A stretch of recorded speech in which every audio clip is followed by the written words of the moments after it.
Hi folks, I'm Voba. I'm a singer and a vocal trainer, and this is my channel about anatomical vocal training. Today I will elaborate a bit more about the exercise of stretching your swallowing muscle. This is a very important exercise for your vocal range. This will give you more vocal range in comparatively no time. Much easier if you know how to stretch and can stretch the swallowing muscle. Because in order to produce high and open notes, your thyroid cartilage has to be flexible in the throat, and it has to be able to come down. If it can't, you will not be able to produce high open sounds. Now, very important, only do that with the sternum up. Never ever let the sternum just drop.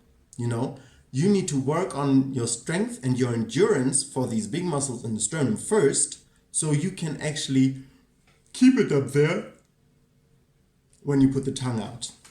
Now I know I'm looking a little ridiculous for those of you who never done such exercises, but this is gold for your voice. It's gonna help you so much, with your range, with your flexibility, with your endurance, with everything, and it's also, even if you have certain problems with the voice, it can fix these problems because it stretches everything. If you, within this exercise, drop your sternum, you will increase the distance between the sternum and the thyroid cartilage, like this, which makes it super difficult for the sternothyroid muscle, the swallowing muscle, to stay contracted because you're stretching it, You don't want to stretch that muscle. You want to stretch the thyrohyoid muscle, the swallowing muscle. So it's important, it's of utmost importance actually, that your sternum stays up there where your thyroid can easily come into the sternum, right? And then once it's there, then you can stretch the swallowing muscle by pulling the thyroid and the thyroid cartilage and the hyoid bone apart. Now, before you're actually really able to put the tongue out to the very end and keep your thyroid touching your sternum, it might take you a while. It might take you a few weeks or even a few months before you actually have the strength of the yawning muscle and enough flexibility of the swallowing muscle. But patience and persistence are the two things that will give you a great voice. Also, this is a process, so your yawning muscle will become stronger and stronger over the weeks and months that you do this, and your swallowing muscle will become more and more loose the more you do that. So keep in mind that you just have to keep at it so that your muscles grow.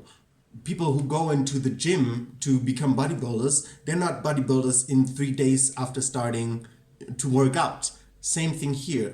3 days after starting to work out, you might not even have understood what you actually need to do to put your sternum up, So patience and persistence, I can only say it again and again, are the most important things to actually develop your voice, to build yourself a big voice. I will do a little video series on how to stretch the swallowing muscle, because this, what you just heard today, is only the first phase of it. Since your yawning muscle will increase its strength over weeks and months, and your swallowing muscle will get more and more flexible, this exercise will be adjusted in the, after a few months, after a few weeks, a few months, so that it can accommodate the new strength of your yawning muscle and the new flexibility of your swallowing muscle. Stay tuned. If you like this content, please like the video. If you subscribe, you will see their face more often. And I hope you have a sunny day wherever you are.